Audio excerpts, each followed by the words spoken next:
उपभोग विघन पतंगियो पड़त जगत जी उज्योत त्रिशलानंदन आगले दीपक नो उद्योत दीपक नो उद्योत।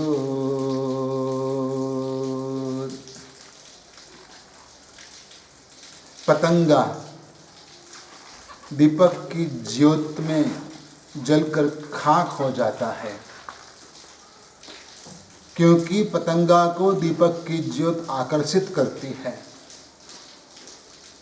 दीपक का तेज पतंगा को आकर्षित करता है, दीपक का रूप पतंगा को आकर्षित करता है और आखिरकार पतंगा उस दीपक की ज्योत में जलकर खाक हो जाता है, क्योंकि पतंगा को रूप का आकर्षण था। मछली चंचलता से पानी में तैरती रहती है, फिर भी जब कोई व्यक्ति कांटे में आटे का गोली लगाकर डाल देते हैं तो मछली खाने के लिए लालायित होकर आती है और कांटे में फंस जाती है। आखिरकार वो मर जाती है, क्योंकि मछली को खाने का इंटरेस्ट था। जबान यानी जीभ यानी कि रस, टेस्ट उसका आकर्षण था, उसकी वजह से मछली की मौत हो गई। हाथी जंगल के अंदर रहता होता है, इतना बड़ा प्राणी होते हुए भी मनुष्य उसको बंधन में डालकर अपने बस में रखता है। पहले के समय के अंदर जब राजाओं को अपने सैन्य में बहुत सारे हाथियों की आवश्यकता रहती थी, तब जंगल से हाथी को पकड़कर लाया जाता था। हाथी यूं ही नहीं चला आता है, उसको फंसाना पड़ता है। और राजा के जो महावत होते हैं उनको पता होता है कि हाथी को कैसे फंसाया जाता है। जंगल के अंदर हाथी जहाँ होते हैं वहीं से थोड़े दूर एक बड़ा खड्डा किया जाता है, उसमें गंदा पानी कादव कीचड़ भर दिया जाता है और ऊपर सूखा घास डाला जाता है। इसके बाद राजा के हाथी खाने में जो हाथी नहीं रहती हैं उसको मदमस्त करके वहां से ले जाया जाता है। उधर से हाथी को भगाते हैं, इधर से हाथनी को लेकर जाते हैं और हाथनी को देखकर हाथी पागल हो जाता है। हाथी को स्पर्श का सुख चाहिए, वो आता है हाथनी के पास आने के लिए, लेकिन जो खड्डा किया हुआ है बड़ा, उसमें वह गिर जाता है और बंधन में पड़ता है, फंसता है, कभी कभार मर भी जाता है। हिरन, उनको संगीत सुनने का शौक रहता है, संगीत सुनने में वह मस्त हो जाता है, पागल हो जाता है और उसकी वजह से हिरन कभी मरता है। जब राजा को शिकार करना होता है तब राजा के सैन्य के अधिकारियों जंगल में सन्यासी का वेश बनाते हैं और म्यूजिक बजाते हैं और हिरन म्यूजिक सुनने में मस्त हो जाते हैं और तब राजा हिरन का शिकार कर लेता है। वजह यही थी कि हिरण को सुनने का बहुत ही इंटरेस्ट था, लालसा थी। भंवरा सुबह से शाम तक अलग अलग फूलों पे घूमता है उसकी खुशबू पाने के लिए। शाम के समय कोई तालाब में कमल के फूल पर जाकर बैठता है, खुशबू लेता रहता है। शाम ढलने आई है, सूर्य डूबने आया है। भंवरा सोचता है कोई बात नहीं, अभी उड़ता हूँ, अभी उड़ जाता हूँ, अभी भागता हूँ। लेकिन सूर्य डूब जाता है, कमल का फूल धीरे धीरे धीरे धीरे बंद हो जाता है। भंवरा फंस जाता है। संध्या का समय है और वहां पर हाथी वगैरह आते हैं तालाब के अंदर, सरोवर के अंदर, और अपने सूंड से कमल का जो फूल है उसको निकाल कर फेंक देते हैं और भंवरा कमल में फंसकर मर जाता है। रात्रि गमिष्यति भविष्यति सुप्रभातम। भंवरे ने तो सोचा था कमल बंद हुआ है, कोई बात नहीं, रात व्यतीत हो जाएगी, सुबह होगी, सूर्य निकलेगा, कमल वापस खिलेगा, मैं उड़ जाऊंगा। लेकिन उनको पता नहीं था, खुशबू लेने के लालच में भंवरा मर जाता है। महोपाध्याय यशोविजय जी महाराजा इंद्रिय पराजाष्टक के अंदर सर्वप्रथम श्लोक में कहते हैं कि एक एक प्राणी या एक एक जीव अपनी एक एक इंद्रिय की पराधीनता की वजह से अपनी जान गंवा देता है, मौत पाता है, मर जाता है। हे मनुष्य, तुझे पांचों इंद्रियां मिली हैं और तू यदि पांचों इंद्रियों के विषयों में इतना आधीन है, पराधीन है, आसक्त है, तो तेरा क्या होगा? हमारा जीवन सिर्फ इसलिए ही नहीं है कि सिर्फ ये भोग और उपभोग में ही हमारा जीवन व्यतीत करे। ये तो पशु भी करते हैं। आहार निद्रा भय में तुनम च सामान्य में तत् पशु भी नराणाम। ये तो मनुष्य में और पशुओं में भी समान बाबत है, कॉमन बाबत है। आहार करना, निद्रा लेना, भय और मैथुन, ये कॉमन बाबत है। मनुष्य और प्राणी में फर्क क्या रहा यदि मनुष्य इसके पीछे भागता रहेगा तो? मनुष्य को इससे ऊपर उठना है, उनको अपने आप को संयम में रखना है और अपनी आत्मा की मुक्ति करना है। इसके लिए भगवान की वाणी को समझना चाहिए, भगवान के उपदेश को सुनना चाहिए। अलग अलग गुरु भगवंतों के मुख से प्रवचन सुनने चाहिए। कोई एक व्यक्ति का, कोई एक गुरु महाराज का प्रवचन सुनने से बजाय अलग अलग गुरु भगवंतों का प्रवचन अवश्य सुने, ताकि आपको सभी गुरु भगवंतों का एंगल, दृष्टिकोण समझ में आएगा। एक ही बात सभी गुरु भगवंत अलग अलग ढंग से कहते रहते हैं। आपको न जाने किसकी बात दिमाग में बैठ जाए और आपका जीवन परिवर्तन हो जाए, हम यही चाहते हैं। वीर विजय जी महाराज अच्छे कवि हैं। उन्होंने यह अंतराय कर्म की पूजा में अपने कवित्व शक्ति का परिचय दिया है और बहुत ही अच्छे ढंग से उन्होंने हमें बताया है कि हमें भगवान की दीपक पूजा करनी है, तो आखिर क्यों करनी है? जल पूजा, चंदन पूजा, फूल पूजा, पुष्प पूजा मतलब फूल पूजा, और धूप पूजा, अब इसके बाद है दीपक पूजा। तो भगवान के सामने दीपक पूजा क्यों करनी है? तो कहते कि दीपक ज्ञान का प्रतीक है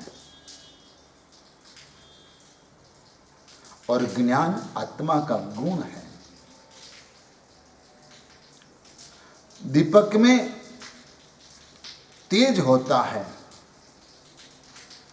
अग्नि होता है, अग्नि के अंश होता है, और उसमें हमें हमारे उपभोग के अंतराय कर्म को जलाकर खाक कर देना है। उपभोग विघन पतंगियो पड़त जगत जीव ज्योत। उपभोग के लिए मनुष्य ठहर ठहर घूमता रहता है। भोग और उपभोग के पीछे मनुष्य भागता रहता है, आज यहां तो कल वहां। खरीदी करने के लिए, शॉपिंग करने के लिए मनुष्य कहां कहां जाता है, और कहीं भी घूमने के लिए जाएगा तो वहीं से भी कुछ तो लेकर ही आएगा। फिर घर आने के बाद अपने रिश्तेदारों को बताएगा कि ये ड्रेस तो मैं चेन्नई से लाया, यह ड्रेस तो मैं लंदन से लाया, यह जैकेट तो मैं न्यूयॉर्क से लाया। अरे जब हम मनाली गए थे ने तो वहीं से एक कैप लाया। छोटा सा पर्स लाए होंगे तो भी बताएं कि हम वहां गए थे, वहीं से लाया।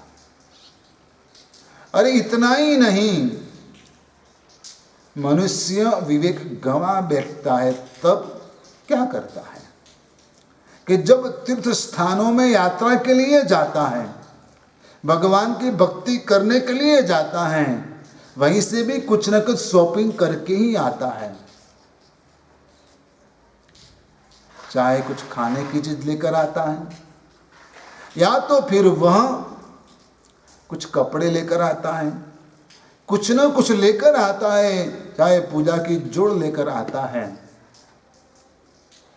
और फिर घर आके सबको बताएगा कि हम जब पालीताना गए थे ने तो ये लेकर आए, शंखेश्वर गए थे तो ये लेकर आए। ऐसा चलता रहता है। भोग और उपभोग की लालायिकता, लालसा इतनी बड़ी बढ़ गई कि तीर्थ स्थानों में भी मनुष्य उसके पीछे ही भागता रहता है, भगवान को छोड़ देता है, भगवान को भूल जाता है।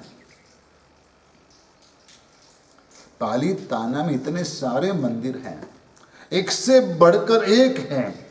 प्राचीन मंदिर भी हैं और अर्वाचीन मंदिर भी है, नए भी इतने अच्छे अच्छे मंदिर बने हुए हैं, और पुराने प्राचीन मंदिर भी इतने सारे हैं। आज तक आपने क्या सभी मंदिरों में दर्शन किया है?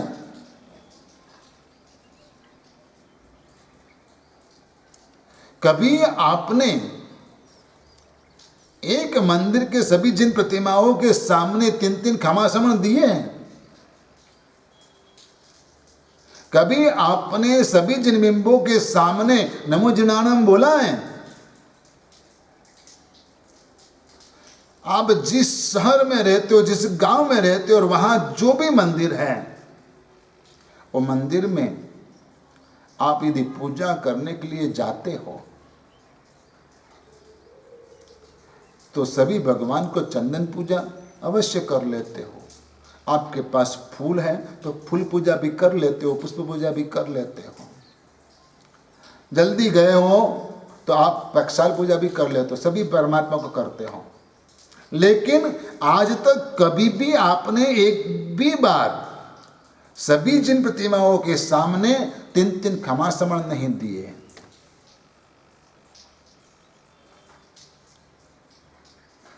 मैंने एक साधु भगवंत को देखा है कि वह जहीं भी जाते वहां पर जो भी जिन मंदिर में जितने भी जिन बिंब रहते हैं, जिन प्रतिमाएं रहती है, उनके सामने चैत्यवंदन करते। एक एक प्रतिमा के सामने एक एक चैत्यवंदन। यह सम्यक्त्व की शुद्धि का आलंबन है। दर्शन शुद्धि का सबसे बड़ा कारण है परमात्मा की भक्ति, परमात्मा की पूजा। लेकिन आप जो हो यात्रा के नाम से निकलते हो और फिर शॉपिंग करके वापस आते हो। क्या लेकर आते हो? यदि आपको पूछा जाए कि जब आप मंदिर में गए तब भगवान के सिर के ऊपर मुकुट था कि नहीं, तो आपको पता नहीं होगा। आप ढंग से जवाब नहीं दे पाएंगे, था या नहीं मुझे पता नहीं, ढंग से देखा नहीं, मुझे याद नहीं है। लेकिन पालीताना से क्या लाना है वो लिस्ट बनाकर जाते हो, संकेश्वर से क्या लाना है वो लिस्ट बनाकर जाते हो। आपकी ही गलती से वहां तीर्थ स्थानों में निशंस बढ़ रहा है। यदि जैन लोग अपने तीर्थ स्थानों में से शॉपिंग करना बंद कर दें तो तीर्थों का बहुत बड़ा निशंस आधा कम हो जाएगा, 50% नष्ट हो जाएगा। शॉपिंग करना बंद करें। आप यात्रा करने के लिए जाते हो, पाप करने के लिए नहीं जाते हो, पाप बढ़ाने के लिए नहीं जाते हो। यात्रा करने के लिए यदि जाते हो तो आपको जैन भोजनशाला में ही खाना चाहिए, बाहर कुछ भी नहीं खाना चाहिए। वास्तव में यात्रा इसे कहते हैं कि 6 री का पालन करके यात्रा करना, तीर्थ यात्रा करना। पैदल जाना चाहिए, पादचारी, सचित्त परिहारी, सचित्त का त्याग करना चाहिए, एकलहारी, एक ही टाइम खाना चाहिए, आवश्यककारी, यात्रा के दौरान प्रतिक्रमण 2 टाइम करना चाहिए, ब्रह्मचारी, ब्रह्मचर्य का पालन करना चाहिए। यदि आप समय की मर्यादा की वजह से पैदल नहीं जा पाते हो तो वहां जाने के समय कम से कम 5 री का तो पालन कीजिए। फिर आप चिल्लाते हो कि पालीताना में तो ऐसा अनुशंस है, संकेश्वर में तो ऐसा अनुशंस है, उन लोगों की दादागिरी बढ़ गई है। तो बढ़ेगी ना, आपने पाल पोसकर उन लोगों को बड़ा किया है, तगड़ा किया है। फिर वो आपके सामने ही होंगे, आपकी अवमानना करेंगे, साधु संतों की निंदा करेंगे, अवमानना करेंगे। आपको समझना चाहिए, वहां से शॉपिंग नहीं करना चाहिए। शॉपिंग करने की मर्यादा कर लो, तीर्थ यात्रा में मत करो ये सब, क्योंकि अन्य स्थानों में किया हुआ पाप तीर्थ स्थानों में यात्रा करने के कारण टूट जाता है। लेकिन तीर्थ स्थानों में जो पाप करते हो वो कहाँ छोड़ोगे, वहां कहाँ टूटेगा? वो नहीं टूटेगा। और इसलिए तीर्थ स्थानों में जब यात्रा करने के लिए आप जाते हो, चाहे वहां जाकर आप 99 यात्रा करो, चाहे वहां जाके ओली जी की आराधना करो, चाहे वहां जाके चातुर्मास करो या उपधान करो, लेकिन यह बात खास ख्याल रखना, या तो यूं ही हर पूनम के दिन या दशम के दिन, कभी भी व्यस्त महीने के दिन आप जाते हो, उस वक्त सावधानी रखना कि यह सब धंधा मत करना, यह सब काम मत करना। उपभोग पतंग, उपभोग विघन पतंगियो, पड़त जगत जीव ज्योत। उपभोग का जो पतंगा है, आप पतंगा जैसे भागते हो उपभोग के लिए, ये चाहिए, वो चाहिए, ये चाहिए, वो चाहिए, पतंगा जैसे घूमते रहे तो ये मार्केट, यह मॉल, वो मॉल, यह शॉप, वह शॉप। आपके गांव में जो मंदिर है उसमें कितने प्रतिमा जी है और कितने भगवान है, वो सभी भगवान के नाम भी आपको पता नहीं होगा, लेकिन कौन से मॉल में क्या अच्छा मिलता है, कौन सी दुकान पे क्या अच्छा मिलता है वो आपको पता होता है।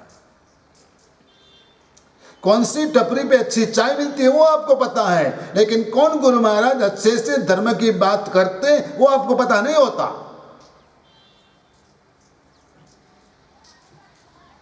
कौन से मंदिर में कौन से भगवान है वो आपको पता नहीं होता। कौन से तीर्थ में कौन से भगवान मूल नायक है वो आपको पता नहीं होता। बस यूं चले जाते हो, जाके वापस आ जाते हो। उपभोग विघन पतंगियो पड़त जगत जीव ज्योत। उपभोग रूपी पतंगा को मेरे आत्मा की ज्ञान ज्योत में जलाकर मुझे खाक करना है। यह वीर विजय जी महाराज की कवित्व शक्ति है। उन्होंने आत्मा को दीपक की ज्योत की उपमा दी और उसमें उपभोग अंतराय जो है, उपभोगांतराय कर्म, वो पतंगा को खत्म करना है। और उसके लिए हमें भगवान महावीर स्वामी के सामने त्रिशला नंदन आगले दीपकनो उद्योत, भगवान महावीर स्वामी की प्रतिमा के सन्मुख दीवा की ज्योत, दीपक की ज्योत को ले जलाकर खड़े रहना है। दीपकनो उद्योत, दीपक पूजा करनी है हमें। भगवान महावीर का नाम सीधा नहीं लिया गया, यहाँ पर कवि है। कवि अलग अलग रूप से भगवान की पहचान कराता है। जहां रवि यानी कि सूर्य नहीं पहुंच पाता वहां पर कवि पहुंच जाता है। जो सूर्य नहीं दिखा पाता वह कवि दिखा देता है। त्रिशला नंदन आगले, त्रिशला के लाल, मां त्रिशला के लाल कौन? तो भगवान महावीर। हे त्रिशला न जाया मांगो तारी माया, सिद्धार्थ नारे नंदन वीनमु, वीन तड़ी अवतार सिद्धार्थ के नंदन। सिद्धार्थ राजा के पुत्र सिद्धार्थ नारे नंदन वीनमु। यशोदा के कंठ, ये नहीं सुना होगा आपने। ज्ञात नंदन सुना होगा, ज्ञात कुल के पुत्र, वो कल्पसूत्र में आता है। लेकिन वीर विजय जी महाराज ने 12 व्रत की पूजा में भगवान महावीर स्वामी का परिचय यशोदा के कंठ, यशोदा के पति के रूप में दिया है। आवो आवो रे यशोदा ना कंठ, अमगर आओ रे। आओ यशोदा के कंठ मेरे घर पधारो। उस रूप से चंदनमाला के मुख में शब्द रखकर भगवान का परिचय वीर विजय जी महाराज ने दिया है। यह कवित्व की शक्ति है, यह कवित्व है। त्रिशला नंदन आगले दीपक नो उद्योत, भगवान के सामने दीपक की ज्योत जलाकर खड़ा रहना है और यह पूजा करना है। क्यों? कि यह ज्ञान हमें आपसे मिले और उसमें हमारा भोगांतराय रूपी जो कर्म है वो नष्ट हो जाए, जलकर खाक हो जाए। भोग और उपभोग दो शब्द में डिफरेंस है, दोनों शब्द अलग अलग हैं, आपको समझना होगा। हमारी मूलभूत आदतें जिसे शास्त्रकार भगवंत संज्ञा कहते हैं वह 4 है। आहार संज्ञा, भय संज्ञा, मैथुन संज्ञा और परिग्रह संज्ञा। सभी जीवों में 4 संज्ञा रहती है। यह चीजें किसी को सिखानी नहीं पड़ती, अपने आप आदत से ही आ जाती हैं। बच्चा पैदा होते स्तनपान के लिए तड़पता है। जैसे ही मां अपनी छाती से लगाता है तुरंत वह स्तनपान करने लगता है, सिखाना नहीं पड़ता। आहार, भय, डरना आपको किसने बताया, किसने सिखाया? अपने आप में डर है, भय है। मैथुन, सेक्स की आदत सेक्स के संस्कार जन्मों जन्म से लेकर आ रहे हैं और उसकी वजह से यह संज्ञा कॉमन है। और परिग्रह इकट्ठा करना, चींटी भी इकट्ठा करती हैं, मधुमक्खी भी इकट्ठा करती हैं, वो आदत है उन लोगों की, उन जीवों की। मनुष्य की भी आदत है, वो इकट्ठा करता ही रहता है। लेकिन चींटी का इकट्ठा किया हुआ खुराक, मधुमक्खी का इकट्ठा किया हुआ मध और कृपण व्यक्ति का इकट्ठा किया हुआ धन, उनको खुद को कभी भी काम नहीं लगता। लेकिन यह संज्ञा है, आदत है। आहार, भय, मैथुन और परिग्रह। और हम सामान्य प्राणी उनके गुलाम है, अधीन है, संज्ञा प्रधान जीवन जी रहे हैं, संज्ञाओं के अधीन जीवन जी रहे हैं। बस उसमें ही समय जीवन व्यतीत हो जाता है, जिंदगी खत्म हो जाती है। सिर्फ खाना, संसार बढ़ाना, इकट्ठा धन इकट्ठा करना, सामग्री इकट्ठी करनी, बस यही। और कोई लूट न जाए, संभाल कर बैठे रहना। कुमारपाल महाराजा ने मूषक विहार बनवाया। क्यों? कि चूहे के पास भी सोना मोर थी। और जिस वक्त कुमारपाल राजा ने देखा था दृश्य, उस वक्त कुमारपाल जंगल में भटक रहे थे। उनको धन की आवश्यकता थी और चूहे के पास जो स्वर्ण मुद्राएं थी, वह अपने दर में से, बिल में से निकाल के बाहर रखता था, लाता था, गिनता था, उसके ऊपर नृत्य करता था, खुश होता था और वापस घर में ले जाता था। कुमारपाल ने दृश्य देखा, इसको क्या काम है, मुझे जरूरत है, और एक स्वर्ण मुद्रा लेके छुपा दी। तो चूहा सर पटक के मर गया। परिग्रह संज्ञा, उसके प्रायश्चित के रूप में कुमारपाल महाराजा ने आगे जाके मूषक विहार बनवाया। परिग्रह संज्ञा, मैथुन संज्ञा, भय संज्ञा, आहार संज्ञा सभी प्राणियों में है। हमें उससे ऊपर उठना है। हमारा जीवन संज्ञा प्रदान नहीं होना चाहिए, हमारा जीवन आज्ञा प्रदान होना चाहिए, हमारा जीवन प्रज्ञा प्रदान होना चाहिए। संज्ञाओं की गुलामी के अधीन जीवन जी लेते सभी लोग, लेकिन मनुष्य जो है कुछ विवेक का उपयोग करता है, बुद्धि का उपयोग करता है, तो वो प्रज्ञा प्रदान जीवन कहा जाता है।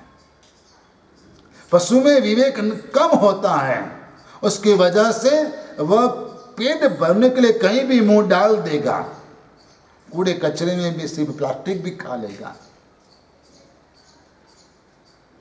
लेकिन मनुष्य कुछ विवेक का उपयोग करेगा कि नहीं, इधर नहीं खाना चाहिए, ये नहीं खाना चाहिए। प्रज्ञा प्रधान जीवन है। कई मनुष्य में इतना भी विवेक नहीं होता है, कहीं भी जाके कुछ भी खा लेते हैं और पेट में डालते, उनका पेट है या कूड़ादान पता नहीं चलता। और आज्ञा प्रदान जीवन, जो आत्मा धर्म आराधना करता है, धर्म को समझता है, वह आज्ञा प्रदान जीवन जीता है। और वह सोचता है कि खाना जरूरी है, लेकिन कब खाना और कितना खाना और क्या खाना, उसके लिए भगवान की आज्ञा क्या है, वह सोच कर वो आगे बढ़ेगा और अपना पेट भरेगा, उदर पूर्ति करेगा। तो वो है आज्ञा प्रदान जीवन। आपका जीवन संज्ञा प्रदान से प्रज्ञा प्रदान और प्रज्ञा प्रदान से आज्ञा प्रदान होना चाहिए, और तब यह मनुष्य जीवन सफल होगा।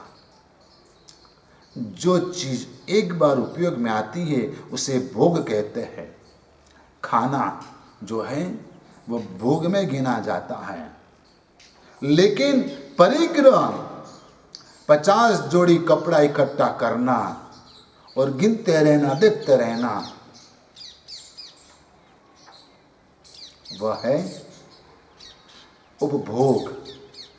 ये कपड़ा पहनूं, वो कपड़ा पहनूं, ये ड्रेस पहनूं, वो ड्रेस पहनूं।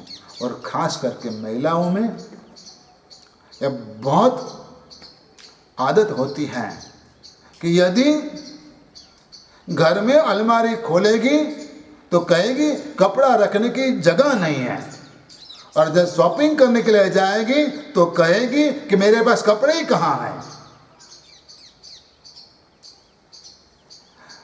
उपभोग कहते हैं उसको।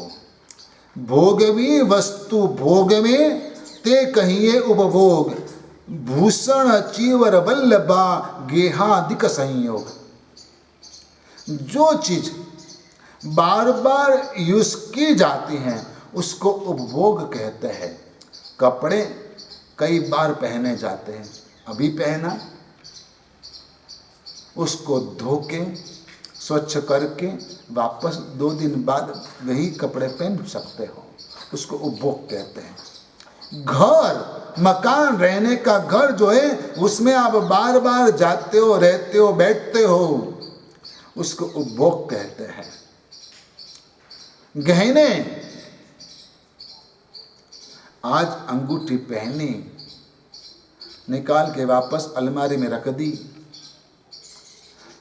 15 दिन बाद और कोई प्रसंग आया, वापस अंगूठी निकाल कर पहन ली, वही की वही अंगूठी बार बार पहनते रहते हो, वो उपभोग है। ये चीज का बार बार उपयोग जो किया जाता है उसको उपभोग कहते हैं, और वह परिग्रह संज्ञा में आता है, उसको हमें तोड़नी है। यह संज्ञा वो तोड़ना है, और यह उसके पीछे जो कभी उपयोग करने की भावना होती है वह भी आप नहीं कर पाते हो। कई लोगों को एलर्जी होती है, अंगूठियां तो बहुत हैं लेकिन स्किन डिसीज ऐसे होते हैं, एलर्जी होती है तो एक भी अंगूठी नहीं पहन पाते हैं, उसको उपभोगांतर कहते हैं। ड्रेस तो बहुत सारे लेकर आए, बहुत पड़े हैं वार्डरोब के अंदर, लेकिन बीमारी ऐसी हो गई है कि अभी कुछ दिन तो लेटे रहना ही है। बेड रेस्ट बोला है, ये कपड़े सब वैसे के वैसे रह जाएंगे। यह उपभोगांतर कर्म का उदय, और उसको तोड़ना है, और उसको तोड़ने के लिए भगवान की भक्ति हमें करनी है। जिन राज को सदा मोरी वंदना रे, वंदना वंदना वंदना रे, जिन राज को सदा मोरी वंदना रे। उपभोग अंतराय हटावी, उपभोग अंतराय हटावी, भोगी पद महानंदना रे, जिन राज को सदा मोरी वंदना रे। अंतराय उदय संसारी, निर्धन ने पर चंदना रे, जिन राज को सदा मोरी वंदना रे। वंदना वंदना वंदना रे, जिन राज को सदा मोरी वंदना रे। हमें इसलिए भगवान आपको मैं बार बार वंदन करता हूँ। नवकार मंत्र में नमो शब्द 5 बार आता है, और आप मार्क करना, जो शब्द के अंत में, जो क्रियापद में अंत में ओ आता है वो आज्ञार्थ होता है। जैसे कि आओ, बैठो, खाओ, पियो, जाओ, उठो, यह जो है सब में ऑर्डर है। ऑर्डर की लैंग्वेज है। तो नमो भी ऑर्डर है, नमो भी आज्ञा है, वो भगवान की आज्ञा है। समझदार को इशारा काफी होता है। एक बार बोल दिया होता तो चल जाता था, लेकिन मनुष्य झुकने के लिए तैयार नहीं होता है, इसलिए उसको 5 बार कहा नमो अरिहंताणम, नमो सिद्धाणम, नमो आयर्याणम, नमो उज्जायाणम, नमो लोहे सव्वसावणम। 5 बार बोला नमो नमो नमो। यह भगवान की आज्ञा है। वंदना वंदना वंदना रे जिन राज को सदा मोरी वंदना रे। भगवान के सामने जाकर कम से कम 3 क्षमासमण तो अवश्य देना। बाद में कमर दर्द हो जाएगा, झुक नहीं पाओगे। बुढ़ापे में घुटनों की तकलीफ हो जाएगी, झुक नहीं पाओगे। अभी आपका शरीर स्वस्थ है तो मंदिर में भगवान के सामने क्षमासमण अवश्य देना। क्षमासमण देकर भगवान को वंदना करना, प्रभु हमें क्षमा कर दें। क्योंकि झुकने से हमारा अहंकार कम हो जाता है।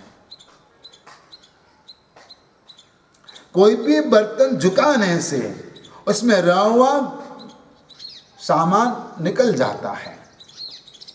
हमारा सर झुकाने से सर में जो गर्मी भरी हुई है वो निकल जाएगी।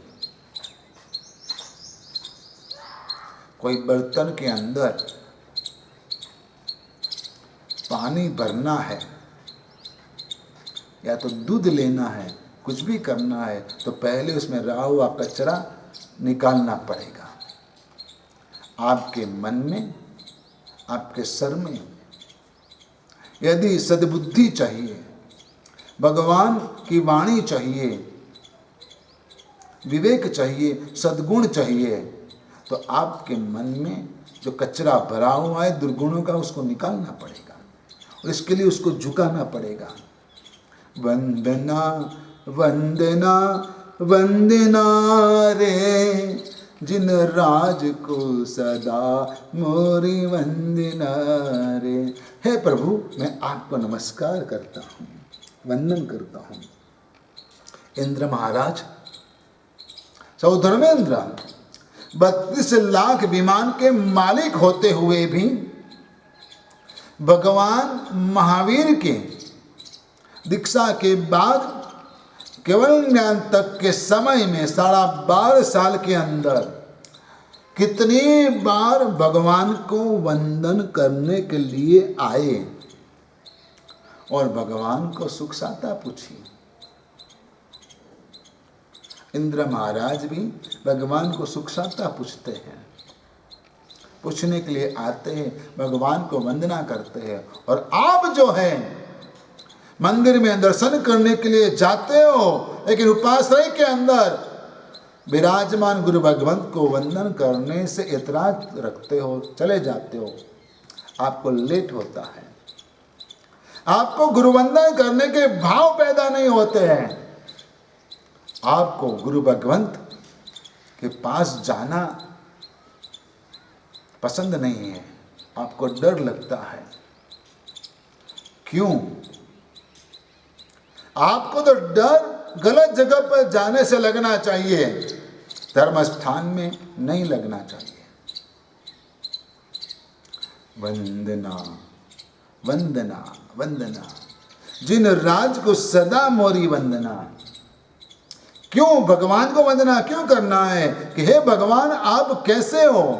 तो कि आप उपभोग अंतराय हटावी भोगी पदमानंद नारे जिन राज को सदा मोरी वंदना रे।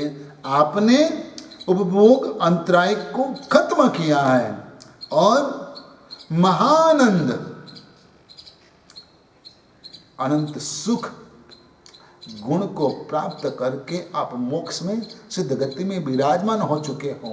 और इसलिए हे प्रभु मैं आपको वंदन करता हूं। वंदन तो भगवान को करना, वंदन तो गुरु भगवंतों को करना, वंदन तो माता पिता को करना। बाकी तो जहां तहां भटकते हुए कई लोगों को पांव पड़ना पड़ेगा आपको, यदि भगवान को नहीं पूजा तो। इसलिए भगवान की भक्ति करना है, आपको उपभोगांतराय कर्म तोड़ना है। अंतराय उदय संसारी निर्धन ने पर छंदनारे जिन राज को सदा मोरी वंदना रे। वंदना वंदना वंदना रे जिन राज को सदा मोरी वंदना रे। संसारी आत्मा को अंतराय कर्म का उदय होता ही है और इसलिए अपने पास होते हुए भी वह भुगत नहीं पाता है। अंतराय कर्म के उदय से वह निर्धन हो जाता है, धन की प्राप्ति नहीं होती है, उनके पास रहा धन भी चला जाता है और परछंदना यानी कि पराधीनता भी आ जाती है। पैसे होते हुए भी जेल में जाना पड़ता है, कैद में जाना पड़ता है। बंगले, मोटर, गाड़ी बहुत कुछ ले लिया, खरीद कर लिया, लेकिन घोटाला करने के बाद जब पकड़ा गया तब उसको जेल में जाना पड़ा। कई लोग यूं ही जेल में सड़ते हैं और सब इकट्ठा किया हुआ माल यूं ही पड़ा रहता है। उसका भोगांतराय कर्म का उदय है ये, उससे बचना है हमें। और इसलिए हमें धर्म आराधना करनी चाहिए। शास्त्रकार भगवंतों ने गृहस्थ जीवन के अंदर कैसे जीना चाहिए उसका भी मार्गदर्शन दिया है और उन शब्दों में उसको पुरुषार्थ कहा है। अर्थ पुरुषार्थ, काम पुरुषार्थ, धर्म पुरुषार्थ और मोक्ष पुरुषार्थ। सभी क्षेत्र में मनुष्य को प्रयास करना चाहिए। यदि आप गृहस्थ हो तो अर्थ पुरुषार्थ आपको आवश्यक है, पैसा कमाना आपके लिए आवश्यक है। परिवार में रहना, परिवार में साथ में रहना, परिवार के साथ रहना वह आपका कर्तव्य है, वह काम पुरुषार्थ हुआ। काम पुरुषार्थ को चलाने के लिए, निभाने के लिए अर्थ पुरुषार्थ चाहिए और मोक्ष पुरुषार्थ की सहायता के लिए धर्म पुरुषार्थ चाहिए। लेकिन याद रखिए यहाँ पुरुषार्थ शब्द लिखा है, यानी कि आपको उसके पीछे मेहनत करना है, बेईमानी नहीं करना है। पैसे कमाने के लिए बेईमानी नहीं करना है, परिवार बढ़ाने के लिए बेईमानी नहीं करना है और धर्म करने में भी बेईमानी नहीं करना है। अर्थांधता, कामांधता और धर्मांधता से आधीन होकर मनुष्य बर्बाद हो रहा है। अर्थ पुरुषार्थ करने को बोला था, लेकिन अर्थांध हो गए, पागल हो गए पैसे के पीछे। काम पुरुषार्थ का सेवन करने का कहा था, लेकिन कामांध होकर जहां तहां नजर डालने लगे और धर्म पुरुषार्थ करने को कहा था। इसके बजाय धर्म के नाम पर पागलपन करने लगे। ऐसे तुम्हारी आदतें हैं। इसको बदलने के लिए भगवान महावीर परमात्मा ने 4 प्रकार का धर्म बताया है: दान, शील, तप और भाव। दान धर्म से और तो पुरुषार्थ सफल होता है। शील धर्म से काम पुरुषार्थ नियंत्रित होता है। तप धर्म से, तप करने की वजह से धर्म पुरुषार्थ में गति मिलती है और भाव धर्म की आराधना से मोक्ष सफल होता है, मोक्ष की प्राप्ति होती है। 4 प्रकार का धर्म 4 प्रकार के पुरुषार्थ को सक्सेस करते हैं। भगवान महावीर ने ये 4 प्रकार का धर्म बताया है। जो धर्म आराधना करता है उसके जीवन के अंदर अंतराय क्रमशः कम होते जाते रहते हैं। आपको धर्म आराधना करनी चाहिए, आपको धर्म समझना चाहिए।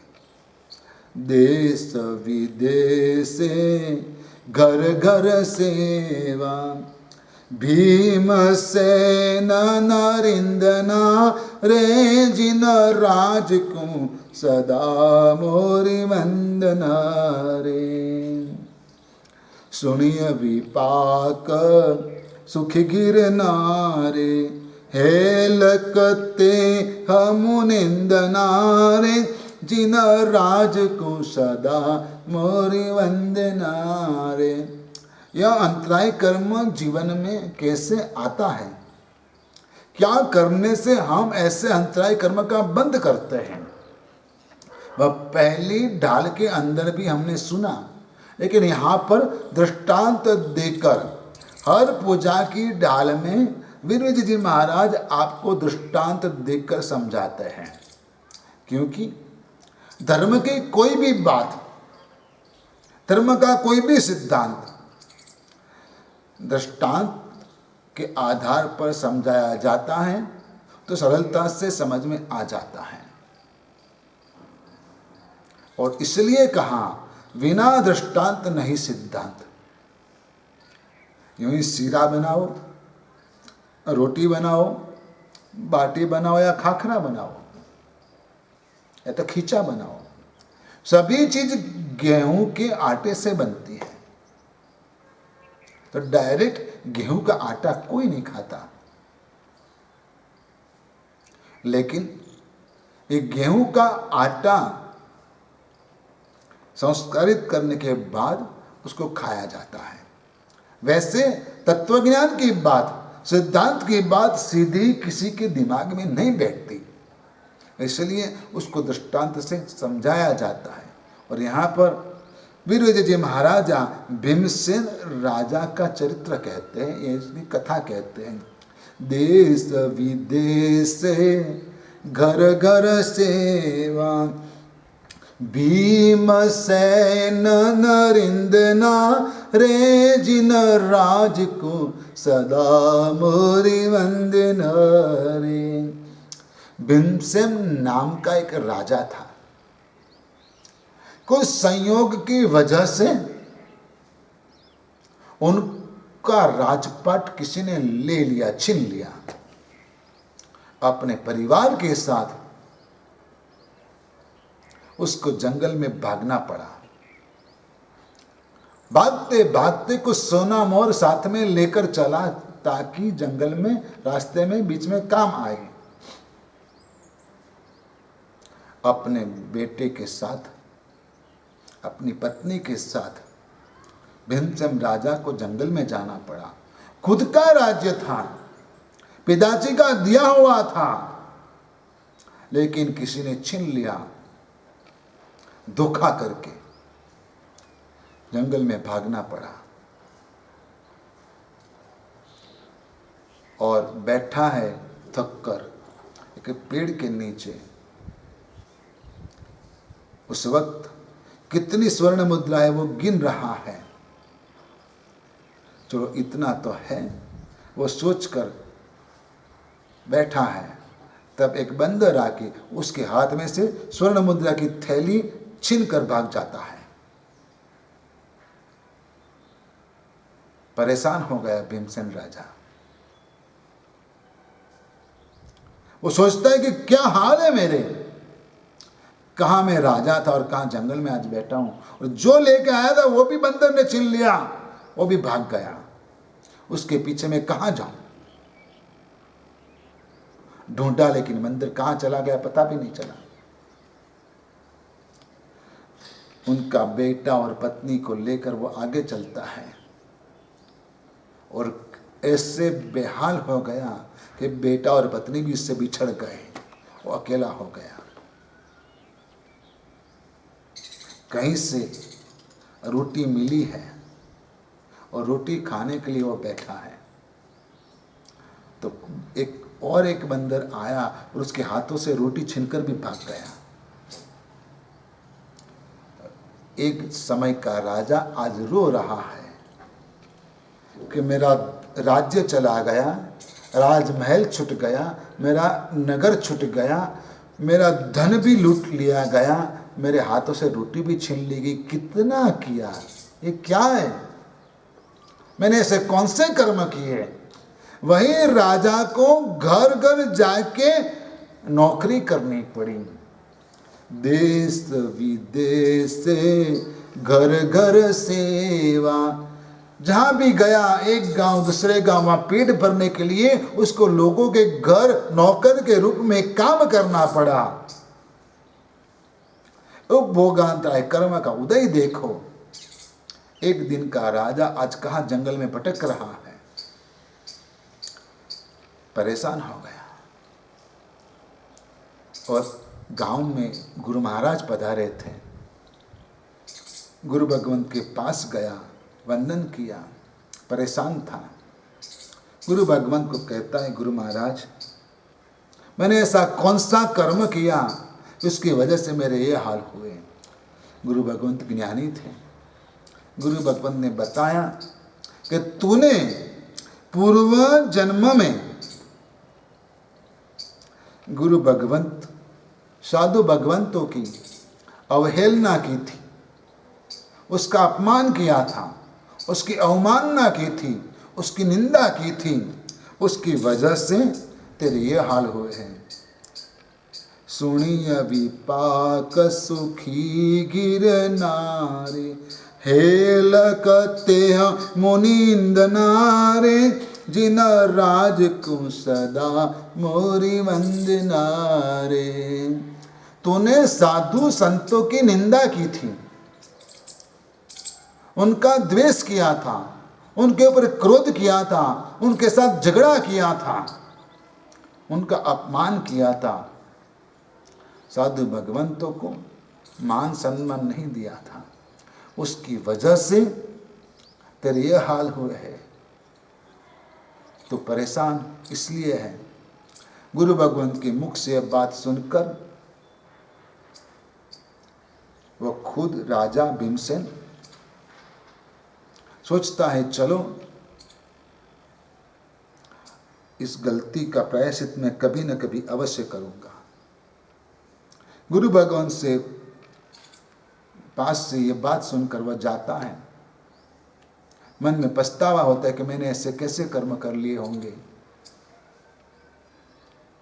और मंदिर में जाता है, धर्म करता है, ऐसे काम करता रहता है, समय पसार कर रहा है, और उसका बेटा उसको वापस मिल गया एकाएक, उसकी पत्नी उसको मिल गई। और कहते हैं कि वापस वो जंगल से जा रहा था तो बंदर के पास से स्वर्ण मुद्रा के थैली भी मिल गई। लेकिन अब उसका मन संसार में नहीं रहा था। आखिर उसने दीक्षा ले ली और गिरनार पर्वत के ऊपर जाके कौशिक ध्यान में बैठ गए, और वहीं से वह मोक्ष में गए। मतलब यह है कि धर्म आराधना से ही आपका कल्याण है। उपभोगांतराय कर्म इतना भयंकर है कि आपको ऐसे राजा के जैसे कहीं ना कहीं भटकना पड़ता है। देश विदेश से घर घर सेवा। घर यहाँ पर है और आप जॉब कहाँ और कर रहे हो, किराए के घर में रहकर वहाँ परेशानी झेल रहे हो, और गांव का बड़ा घर यूं ही खाली पड़ा है। क्यों? आखिर आपके उपभोगांतराय कर्म का उदय है। 22 वर्ष वियोगे रहती, पवन प्रिया सती अंजना रे, जिन राज को सदा मोरी वंदना रे। नल दमयंती सती सीता जी, सठ मासी आक्रंदना रे, जिन राज को सदा मोरी वंदना रे।